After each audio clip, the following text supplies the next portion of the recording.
Bom dia, boa tarde, boa noite. Então, vamos lá para a segunda parte do vídeo sobre escolas da antropologia.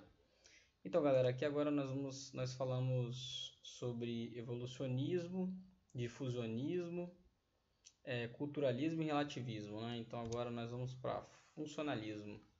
Então, galera, a interpretação da cultura perante a escola do funcionalismo, como o próprio nome já diz, ele é criado, né, pelo antropólogo Bronislaw Malinowski e tem uma grande importância na antropologia por ter sido o primeiro autor a desenvolver o método de pesquisa etnográfico. O que consistia esse método, né? É um método onde o antropólogo ele passava a viver junto com os nativos de uma determinada comunidade. O Malinowski fez um estudo lá na Oceania, né, nas ilhas Trobriand, e é uma ideia de que o antropólogo, anteriormente o antropólogo do século XIX, ele fazia suas teorias, seus levantamentos, seus estudos na com relatos de outros autores, e por isso eram considerados até os antropólogos de gabinete. Então aí, galera, com o método de pesquisa etnográfico, o pesquisador então deve conviver com os nativos, né, observando, interagindo e coletando esses dados, o que também é chamado de observação participante, ou seja, o pesquisador vive junto com as comunidades onde ele estuda. E aí, galera, a ideia de funcionalismo é que a cultura é entendida como um todo integrado, ou seja, as instituições jurídicas, vamos dizer assim, as regras, o Estado, a economia e as instituições religiosas atuam sempre para a dinâmica social entre seus membros. Então, nós vemos a partir daí o quê? Que essas instituições sociais elas estão relacionadas com os meios coletivos de satisfazer as necessidades individuais. Então, o Malinowski observa o quê? Que nós, enquanto espécie, enquanto seres humanos, nós temos aí dois tipos de necessidades: as individuais, né, que são aquelas essenciais para nós vivermos, né, como alimentação, a proteção, a própria reprodução também, e necessidades que são sociais, o casamento, a segurança coletiva, ou seja, todos nós ao redor dessas duas necessidades, de necessidades individuais e necessidades sociais, nós produzimos uma série de instituições. Então, por isso que ele tem essa ideia de ver uma questão funcional na cultura, né? Então, por trás de todos esses elementos individuais e sociais, nós acabamos criando, né, novas instituições que vão ser particulares aí a cada cultura em diferentes pontos do planeta. Então, galera, por exemplo, a abordagem funcionalista nos permite entender como variados ritmos e danças existentes expressam as maneiras pelas quais os grupos sociais se relacionam com a música e a arte, por exemplo. Né? Então, a partir daí, a partir dessas necessidades, as comunidades humanas vão criar, né, suas formas de se expressar através de música, arte, enfim. Né? Então, são ações aí que vão estar integradas, né? Essas atividades culturais, religiosas, artísticas, alimentares, vestimentas e de forma de organização social devem ser compreendidas como tendo como base os sentidos atribuídos a elas por seus participantes e não por aqueles que as observam de longe. Então, por exemplo, imaginem, né, um cidadão do Oriente, lá da Índia, por exemplo, observar qual seria a função do carnaval em nossa cultura. É claro que todos os elementos, né, então as manifestações artísticas e culturais, elas vão estar ligadas a várias questões aí, políticas, questões econômicas e questões também religiosas. Por exemplo, né, então a gente vê aí duas manifestações culturais, né, o carnaval que nós temos no Brasil e o Dia dos Mortos no México. Então, todos os dois, né, são manifestações aí aparentemente sociais, né, se relacionam com outros indivíduos e tem uma relação aí com aspectos econômicos, com aspectos políticos e aspectos também culturais. Então, isso faz nós entendermos um pouco aí da explicação do funcionalismo, então, sobre essas manifestações culturais e a relação com a integração, né, em um todo social, beleza? Então aqui, galera, a gente vem para o estruturalismo. O estruturalismo, ele vai de encontro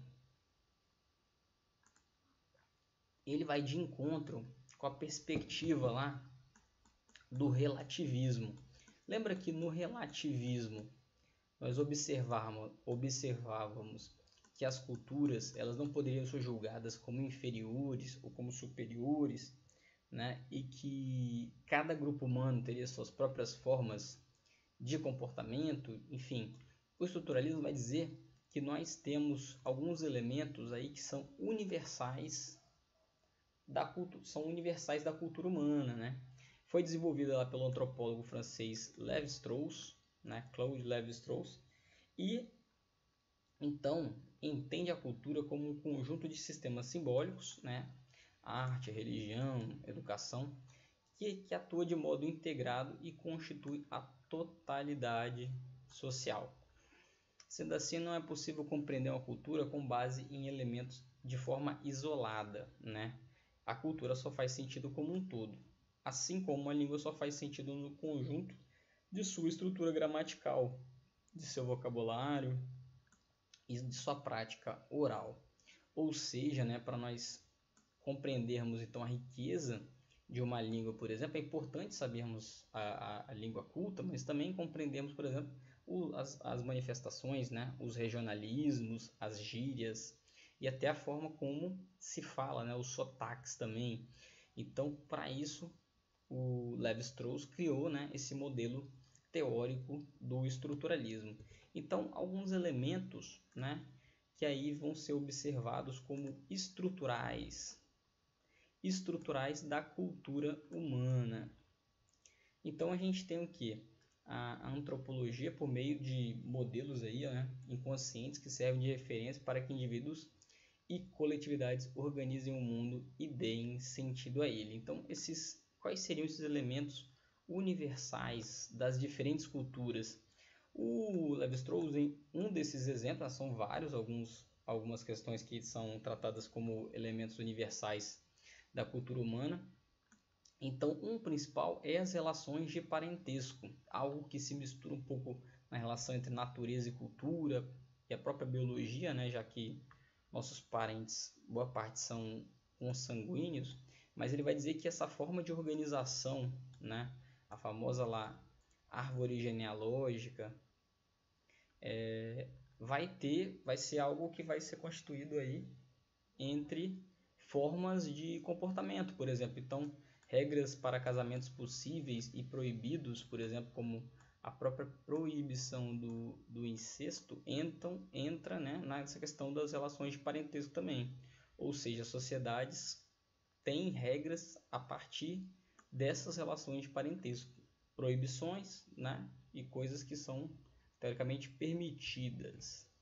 E por último, galera, chegamos aqui, né, na antropologia interpretativista, que é a escola até mais utilizada nos dias de hoje, né, conhecida aí como antropologia simbólica também. Ela tem uma perspectiva que vai de encontro a todas as outras, porque a teoria interpretativa ela não tem um modelo, né, vamos dizer assim, tão fechado para se analisar as outras culturas, como o modelo da estruturalista, como o modelo da funcionalista e também do modelo evolucionista. Então acaba que ela interpreta, né, todo esse sistema simbólico. Então ela observa as culturas de um sistema simbólico, ou seja, como uma teia de significados, né, onde os seres humanos vão tecer essa teia e da qual nós não podemos nos libertar. Isso me faz lembrar muito, né, do conceito lá de socialização, né? Nós lembramos que a socialização vocês lembram que tem a socialização primária e a socialização secundária também, e é através dela que nos é introjetado desde os nossos primeiros anos de vida as nossas formas, né, de nos comportarmos, a nossa cultura, os nossos gostos, por exemplo, nosso sistema de valorar, de dar valor às coisas sociais, por exemplo. Então, isso acaba sendo uma forma de interpretação, né? Então, a antropologia interpretativa ela vai tentar entender quais são esses símbolos sociais e o que eles significam para nós, né? Como nós mesmos enxergamos, e essas ações resultam de uma determinada percepção. Clifford Geertz, né, é o principal expoente dessa escola. Então, a ideia básica é pensar que todas as culturas possuem elementos simbólicos, né? Então, por exemplo, pense em um determinado comportamento, né? Olha que maravilha, comportamento de um torcedor no estádio de futebol. Então, como ele falava, já que um comportamento social é simbólico e nosso comportamento está determinado por uma teia de significados, então existe uma possibilidade de ter um comportamento previsível, né? Então, aqui neste cenário, né, as pessoas vão estar vibrando, gritando, torcendo de um modo animado, né, a cada ataque de seu time. Então, é um comportamento previsível aí para um estádio de futebol, por exemplo. Diferentemente desse outro cenário, né, que nós temos um cenário mais triste, né? Aqui nós estamos num velório, algo que é inevitável, mas ninguém gosta de estar neste cenário, né? Então aqui os gestos, os cumprimentos também dos participantes têm também um conjunto de símbolos, de significados que é compreendido entre os indivíduos de um mesmo grupo social. Então é isso, galera. Qualquer dúvida, voltem atrás aí para entender as diferenças, então, né, entre as escolas aí, o funcionalismo, o estruturalismo e o interpretativismo, quais são as principais diferenças entre eles. Tá aqui as nossas referências, né? Eu usei como referência o livro Sociologia em Movimento e também o Aprender Antropologia de Laplantine. Tranquilo, galera? Então tá bom, valeu!